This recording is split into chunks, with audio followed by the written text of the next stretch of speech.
Olá, seja bem-vinda ao Cine Orla, o seu programa sobre cinema do Jornal da Orla. Eu sou a Marilisa Marciano, estudante de cinema do terceiro semestre da Universidade Católica de Santos. E eu sou Caroline Nicole, estudante de Publicidade e Propaganda do terceiro semestre também da Unisantos. E hoje nós vamos debater sobre produção de documentários com o nosso querido convidado Fabrício Lima, que é diretor, produtor e roteirista. Com o filme 213, ele ganhou o prêmio de melhor diretor no 11º Curta Santos. E com a produção Parabéns Aline, ele ganhou muitos prêmios, como o de melhor filme pelo voto popular e melhor roteiro no voto do júri no 9º Santos Film Fest e ganhou uma menção honrosa no 11º Bangalore Shorts Film Fest 22 na Índia.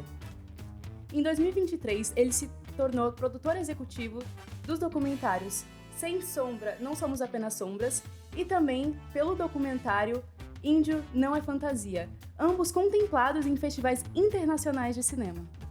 E o seu último curta, Onde as Flores Crescem, foi selecionado para o 10º Santos Film Fest, festival do ano passado. Bom, nós vamos ter um bate-papo com ele e logo após vamos trazer várias recomendações incríveis de filmes para vocês. Então pega a pipoca que o Cine Orla já vai começar. Bom, Fabrício, muito obrigada pela sua presença, por ter aceitado o convite para o nosso Cine Orla. É uma honra ter você aqui.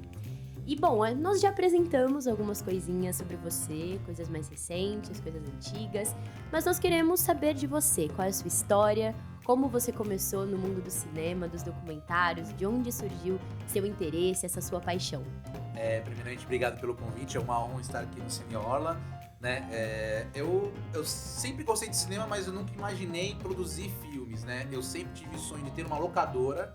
Mas uma locadora? Mas bem antigo. Bem antigo, Eu tenho uma mini locadora em casa, tenho milhares de DVDs e Blu-rays, mas pra acervo pessoal, né? Mas meu sonho sempre foi ter um espaço pra ter essa troca de cinema, né? Beleza. Isso posto, eu sempre gostei de esporte, né? Eu torço pro Palmeiras, sou fanático torcedor do Palmeiras, né? Sei. E eu queria ser jornalista esportivo, enfim. Aí eu pulei o jornalismo e fui fazer rádio e TV. Só que a minha faculdade de rádio e TV era a última turma de rádio e TV. Antigo Unimonte, sim. Isso. E aí, lá eu peguei o melhor dos dois mundos, digamos assim, né? Um pouco de rádio e TV e cinema. Legal. E aí aquele cinema que eu gostava, que eu queria ter locadora, me tocou um pouquinho assim, né? Você gosta de um filme Cinema, e tal? Cinema, isso, né? né? E aí a turma me colocou pra dirigir o primeiro filme na faculdade, porque eu era muito chato. Você é chato, o Fabrício vai dirigir bem. E aí eu acabei entrando nesse mundo de cinema e aí não saí mais. Claro, eu fiquei um tempo no jornalismo esportivo, uns 4 anos, aí eu tive um problema com um jogador famoso, aí fiquei chateado, não posso falar. Polêmica! Ok. Do Santos aí, não é que eu tive problema, o pai dele foi entrar com o meu chefe, eu tinha criticado ele, Meu mas era Deus. verdade, mas tudo bem, depois eu conto essa história, senão vai ficar muito grande. Deixa pra parte 2, Tá bom. Depois vocês me convidam novamente. Tá bom. Mas eu fiquei 4 anos no jornalismo esportivo e aí eu parei e comecei a focar no audiovisual. Eu sou formado em rádio e TV, depois eu fiz um curso de cinema também, porque eu ganhei um prêmio, né? O melhor direção no 213. Aí eu fiz 1 ano de cinema no Centro Europeu, que é uma escola de Curitiba, né? Que legal. E aí, a partir de então, eu comecei a trabalhar com editais, né? Aí eu li um livro do Kubrick, Conversas com a Kubrick, né? Eu falei, como é que eu vou entrar no mundo audiovisual, né? Porque assim, é um network muito fechado, enfim. Sim. Muita gente tem que conhecer e é normal isso. E ninguém me chamava porque ninguém me conhecia. Uhum. Aí eu li o livro do Kubrick, ele falava que ele mesmo era os produtores da própria obra, né? Eu falei, Sim. se o Kubrick é produtor dos filmes dele, o Fabrício também vai ter que ser o produtor do filme produtor dele. do filme dele. Isso, e foi aí que eu me descobri. Que Como legal. produtor, assim, eu dirijo também, escrevo, mas eu assim, acho que eu mais tenho, assim, vontade de fazer a produção. É tirar uma história do papel, alguma ideia que alguém me trouxe, mesmo que não dirija, né? Sim. Eu gosto de fazer isso, arrecadar o dinheiro, sabe? Arrumar Que legal. o edital. Que bonito. Isso. E aí eu não parei mais, assim, nos últimos anos. E é uma parte que tem que ter muita vontade de fazer, porque é muito complicado. É complicado no começo, né? Porque assim, pra eu ganhar o primeiro edital que eu ganhei, que foi desse livro aqui, o 7 Dias para o Jogo de Sábado, eu tive que passar pelo menos 6 meses lendo projetos contemplados, né? Eu baixava lá da internet, ficava lendo, como é que faz isso aqui e tal, Só os etc, PDF. etc. Só os PDFs. Isso. E aí eu tive sorte também, porque o primeiro projeto que eu fiz, eu fui contemplado no PROAC, né? Que é um programa de ação cultural do estado de São Paulo. E aí eu fiquei em primeiro lugar. Eu falei, nossa, 300 pessoas concorrendo, fiquei em primeiro lugar, só 2 vagas, né? Tô abafando, agora eu vou apavorar. Aí eu ganhei o primeiro pra literatura, depois eu só perdi. Normal, só perdi. Passei um ano ali, mas eu fui entendendo os mecanismos, né, dos editais. E aí, a partir do momento que eu entendi esses mecanismos, eu comecei a voltar a ganhar, né? E aí eu consegui produzir os meus filmes, né? Como Parabéns, Aline, Onde as Flores Crescem, né? Que ainda tá rodando alguns festivais. Que legal. E agora a gente tá produzindo, eu tô fazendo um documentário dos 100 anos do Rádio Santista, né? Que esse ano, em 2025, faz essa marca centenária, né? Sim. No final do ano a gente vai estar lançando ele no Cine Rocks. Spoiler! Spoilers! E também estou produzindo uma ficção chamada Aió, que a gente foi contemplado ali Paulo Gustavo do estado de São Paulo também. Nossa. Que é uma ficção que trata de questões raciais, né, no mercado financeiro. E também estou produzindo uma animação chamada Exu, Senhor dos Caminhos, né? Então eu tô produzindo bastante coisa, assim. Que legal. Então, Fabrício, você falou sobre leis e é uma polêmica muito grande, né, hoje em dia, falar sobre essas leis que contemplam a cultura. Você gostaria de falar como elas te ajudam nesse dia a dia que ela é no importante, audiovisual? né? Sim. Não, ela é super importante. Todas as leis, né? Todo mundo critica a Lei Rouanet. Lei Rouanet. Mas Nem sabem sobre o que se trata. não sabe os mecanismos, né? Que são, por exemplo, a Lei Rouanet é isenção de imposto. Então, por exemplo, a empresa, em vez de pagar diretamente o imposto pro governo, ela escolhe um projeto e aporta para esse projeto, né? É claro que existem muitas melhorias pra gente fazer ainda nessas leis, né? Sim. Mas eu acho que ainda esses mecanismos de editais é a forma mais justa de concorrência, né? Porque muitas pessoas estão querendo fazer filmes, né? Sim. Muitas pessoas com qualidade. E aí tem, teoricamente, pouco dinheiro. Mas tem bastante dinheiro. É que não vai pra cultura. Exatamente, gostei desse ponto. Não vai pra cultura. Então, existem muitas coisas pra melhorar. Mas acho que os editais, eles estão caminhando ainda pra um caminho mais justo, digamos assim. Apesar de ainda fazer um projeto audiovisual, assim, por exemplo, vamos fazer um documentário. A gente fez o documentário do Centro Zaque Santista. Pra gente poder tirar esse filme do papel, foram 2 anos antes, né? Eu escrevendo o argumento do filme, escrevendo em festivais, em editais. Aí a gente foi contemplado no edital super difícil da Autoridade Portuária aqui de Santos, também na PNAB, na Aldir Blanc também, pra poder complementar o valor e conseguir fazer esse filme, né? Mas pra produzir esse projeto, são 2 anos de trabalho, né? Então foram 2 anos lá atrás, escrevendo o roteiro, que não é roteiro, mas é o argumento da história, mais a defesa dessa história, o orçamento, quem vai trabalhar, como que vai trabalhar. Então, sei lá, é um documento de no mínimo 50 páginas, né? Nossa. Pra defender de uma tese, né? Com certeza. Por que eu mereço ganhar 200 mil reais pra fazer esse filme? É mais ou menos isso, né? E eu me encontrei nesse trabalho, eu adoro fazer isso, né? E eu não faço só isso com as minhas ideias, com os meus filmes, mas também pra outros. Que nem o do Exu, eu sou o produtor, mas eu não sou o diretor. O diretor é o Edson Pipoca, que é um amigo meu também. Ele tinha essa ideia e falou, acho que isso aqui dá pra gente fazer uma coisa. Aí fomos contemplados nos editais. O Índio na Fantasia, e não somos apenas sombras também, que é do Dino Menezes, documentarista aqui de Santos, foi a mesma coisa. Ele me trouxe a ideia e falou, putz, isso aqui tem um potencial, vamos escrever. Sim. Legal. E aí a gente já foi contemplado no edital estadual, que é bem difícil, que a gente concorre com o estado inteiro. Mas é basicamente isso, né? E como que você encara essa parte de pré-produção, de ter que escrever o argumento, ter que escrever o roteiro? Pra você é a parte que você mais gosta? Assim, eu não escrevo muito roteiro, sabe? Porque o roteiro a gente precisa demandar muito tempo, assim, trabalhar e ajustar a história, sabe? É uma coisa com tempo que eu talvez não tenha hoje, apesar de escrever livro, enfim. Sim. Não tenho esse tempo, eu preciso... E tanto é verdade que os meus últimos filmes, por exemplo, Parabéns, Aline, Onde as Flores Crescem, o Aió, são roteiros de terceiros, né? São de parceiros meus que me mandaram a história e falaram, putz, aqui eu posso produzir? Posso dirigir? Posso. E aí, em cima desse roteiro, eu desenvolvo o projeto, né? A não ser o Rádio Santista, né? Como eu trabalhei também no rádio e tal, eu mesmo escrevi o roteiro junto com o Márcio, que é um companheiro também da rádio, né?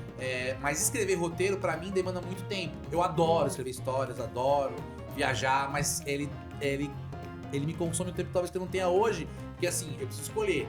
Eu preciso ou desenvolver o roteiro ou um projeto que vai fazer um filme que eu vou também me ser remunerado, né? Então eu dou opção pros projetos.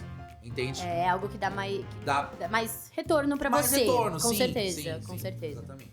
E falando sobre essa parte de desenvolver projetos, a maioria dos seus projetos falam sobre temas importantes no Brasil, questões indígenas, questões de racismo, tudo isso.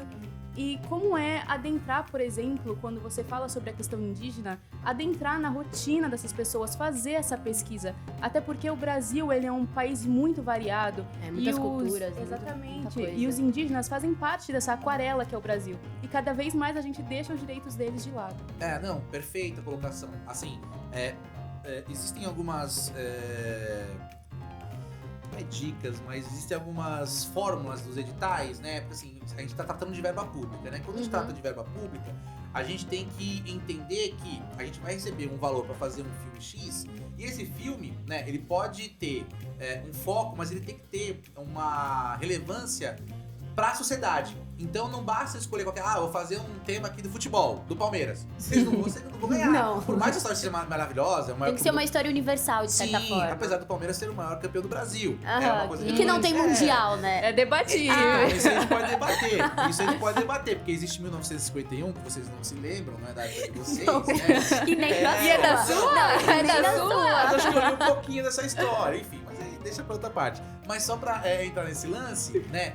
As histórias, elas têm que ter um valor social muito relevante, porque assim, existem várias histórias que você falou da causa indígena, da questão racial, e elas se embatem lá. Então, sei lá, eu tenho 10 vagas para 1000 projetos. E aí o avaliador vai olhar, putz, qual que vai tocar mais a sociedade? O que a sociedade tá sofrendo nesse momento que esse filme vai poder colocar o dedo na ferida ou trazer questionamentos ou levantamentos para a sociedade se tornar mais consciente, sabe? Sim. Então tem esses aspectos para poder a gente desenvolver um projeto e ter mais oportunidades, mais chances, né, de vencer. Né? Então a causa indígena é importante, Sim. a causa racial é importante, né? Legal. Então são esses aspectos para poder escolher, né, os temas que tenham relevância para a sociedade. Que façam sentido, Faz né? sentido, e mesmo que seja para um nicho de sociedade, assim, para as minorias, por exemplo, né? Se for um tema que é importante para a minoria, ele também é relevante para a sociedade, porque essa minoria não pode ser deixada de lado, né? Então é basicamente esse tipo de trabalho de projeto que a gente faz. Que sabe? legal. E é muito legal porque, como produtor, muitas produções suas foram parar em festivais pelo mundo todo, né? Sim. E como que é isso pra você? Como que é levar o nome de Santos, do Brasil, pra esses lugares? Assim, eu fico muito, muito feliz, porque, por exemplo, um mês passado, Onde as Flores Crescem, né, que é o meu último curta, e ele foi selecionado em vários festivais, assim, de mostras nacionais. O que quer dizer uma mostra nacional? Uma mostra nacional é que eu concorro com filmes do Brasil inteiro.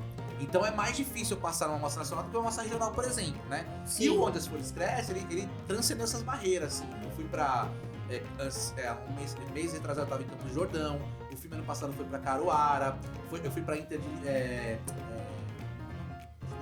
Limeira é o time da cidade. É Limeira. Pra Limeira, fui pra Limeira. Gosta pouco de futebol. Eu fui pra Limeira. Conhece geografia por futebol. Por futebol, Eu fui pra Limeira representar o filme, né?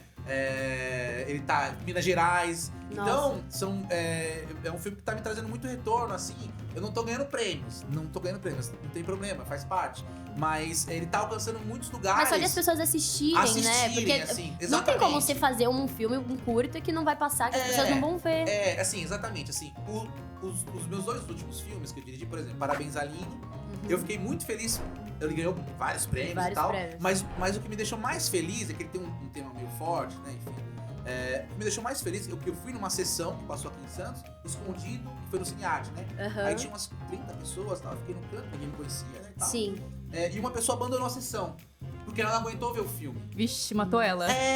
Eu fiquei muito feliz porque a gente desenvolveu aquela obra pra num determinado momento daquele filme, sei lá, na metade do filme, a pessoa realmente ter um incômodo e de repente abandonar. Eu fiquei super... Nossa, Que legal, saiu do filme!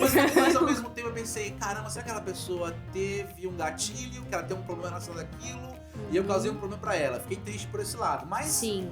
pelo lado do produtor, eu falei, cara, eu conquistei o De objetivo. alguma forma você atingiu a pessoa. Atingi o objetivo, ponto. Isso é uma coisa. E Onde as Flores Crescem, cara, todo festival que eu vou, as pessoas vêm me abraçar.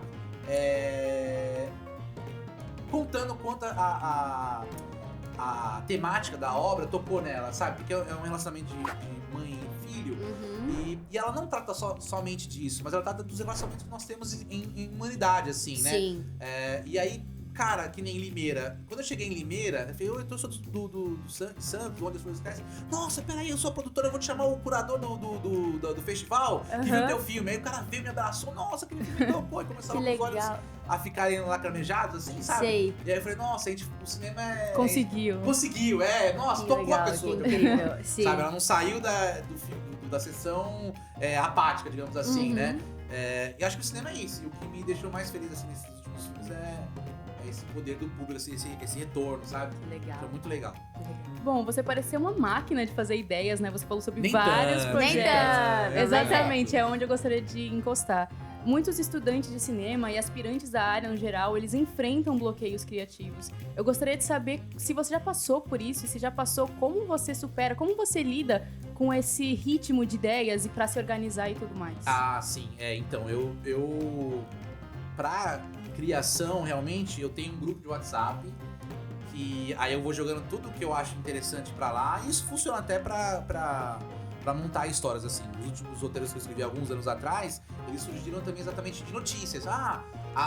Mãe prende filho maior de idade em casa, em cárcere privado. Essa história foi o meu TCC, né? A partir dessa notícia, eu peguei, putz, que temática legal, só que eu peguei e transformei ela, né? Quando eu fui mostrando o filme, meu suspense, meu terror, que eu adoro terror também, né? Eu fui criando a história de a mãe prendendo alguém em casa, não sabia qual que era a idade da criança, se era criança e tal, né? E aí, pra no final mostrar que era um adulto, que ela prendia, mas por quê? Porque o filho tinha esquizofrenia, eles eram pobres, ela protegia o filho da sociedade, a mãe, né? Sim. Mas assim, é uma coisa que surgiu de uma notícia de realidade, né? Do cotidiano, sei lá, da vida, digamos assim. Eu acho que a gente não pode descartar nada. Acho que todas as histórias é um grande quebra-cabeça. A gente tem uma história aqui. De repente é um pouquinho que eu pego daqui, eu guardo aqui.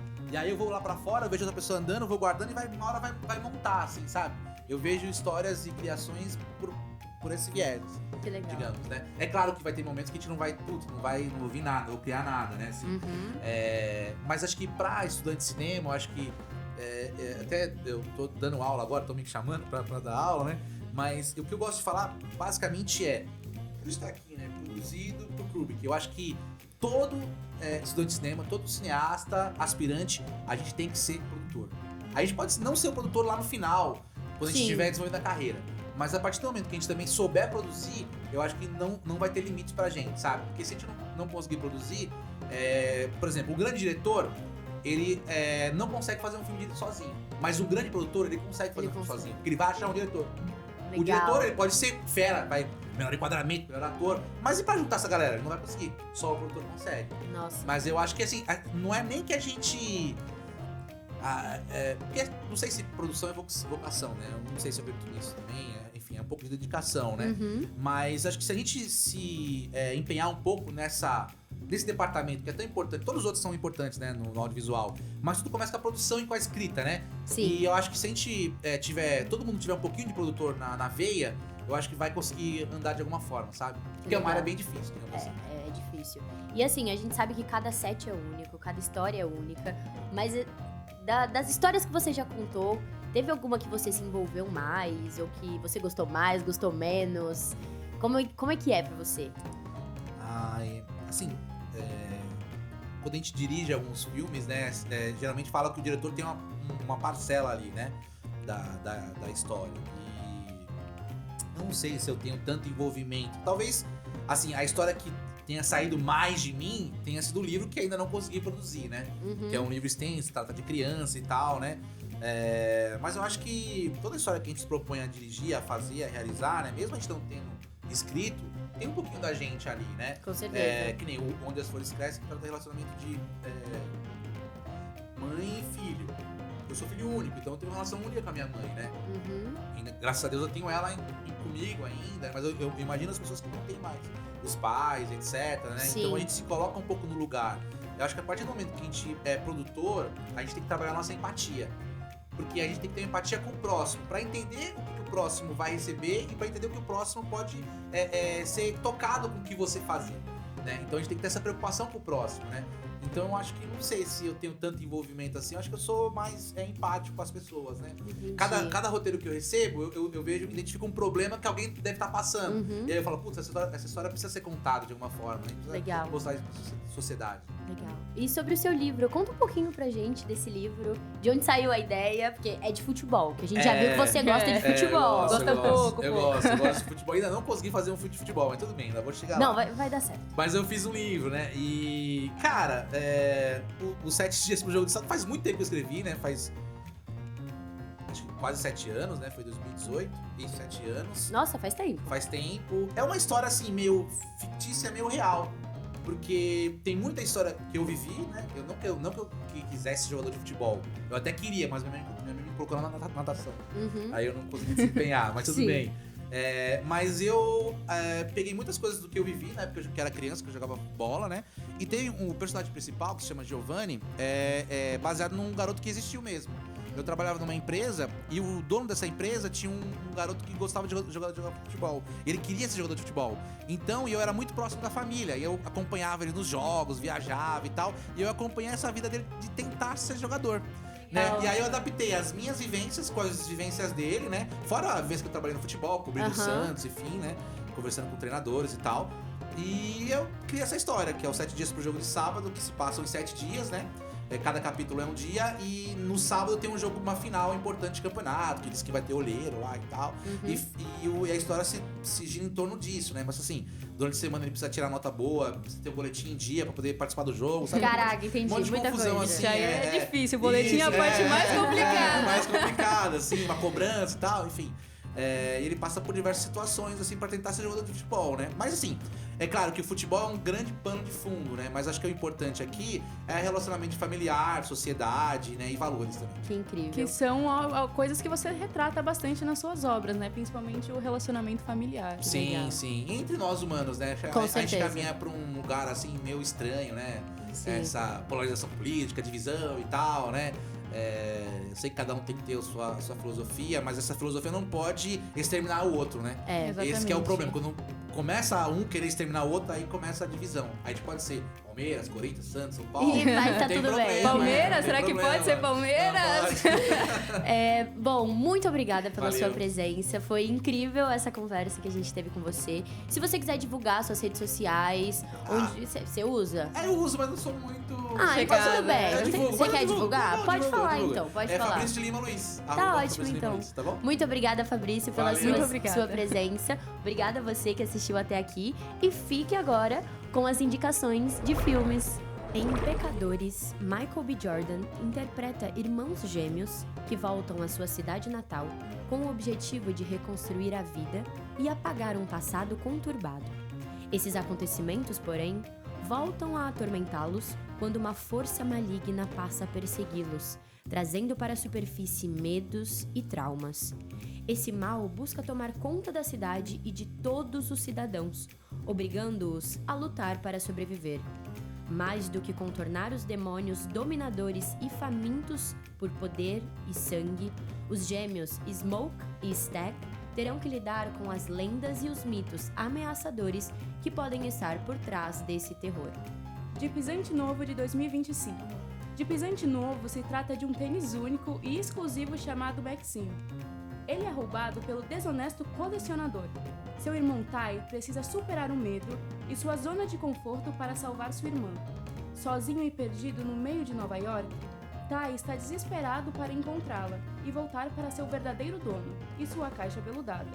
Quando conhece JB, um tênis malandro e esperto que conhece as regras da rua, Ty se aventura pela cidade, encontra um grupo de amigos sapatos de diferentes origens e aprende que os melhores momentos da vida acontecem quando você sai da zona de conforto da sua caixa. O Rei dos Reis. A história mais antiga e conhecida do mundo é vista pelo olhar de uma criança. Em O Rei dos Reis, o renomado autor e romancista Charles Dickens encontra cada vez mais obstáculos para se conectar com seu filho Walter, enquanto vive sua rotina repleta de compromissos. Um dia, esperando estabelecer uma conexão com Walter, Dickens resolve compartilhar com seu imaginativo filho a história de Jesus Cristo, uma das maiores de todos os tempos. Ao ouvir seu pai narrando, Walter mergulha numa jornada vivida ao lado do líder religioso, cativado pelos eventos da vida de Jesus de Nazaré. Caminhando com o profeta, Walter testemunha os milagres, enfrenta os desafios e vive profundamente o sacrifício de Jesus. No posto Cinearte, de 17 de abril até 23 de abril, teremos a Crônica de uma Relação Passageira. A Crônica de uma Relação Passageira conta a história do romance entre Charlotte e Simon, que se conhecem em uma festa. Charlotte é uma mãe solteira. Já Simon é um homem casado e sua esposa está grávida. Eles se reencontram num bar e começam um relacionamento repleto de percalços. Ela é mais extrovertida, pouco preocupada com o que os outros pensam, enquanto ele é mais tímido e retraído. A princípio, os opostos realmente se atraem, e ambos concordaram em viver uma relação apenas de aventuras. Mas tudo se complica quando os dois criam sentimentos um pelo outro, e o que era para ser algo muito bom acaba se tornando uma relação perturbadora. Esse foi o Cine Orla de hoje. Nós falamos bastante sobre documentários e produção e roteiros, tudo isso junto com um ícone da Baixada Santista. Esperamos que tenham curtido e até a próxima. Muito obrigada, não esquece de curtir esse vídeo, se inscrever no Orla Play e além disso segue o Jornal da Orla nas redes sociais e muito obrigada, te esperamos no próximo Cine Orla, quinta-feira que vem.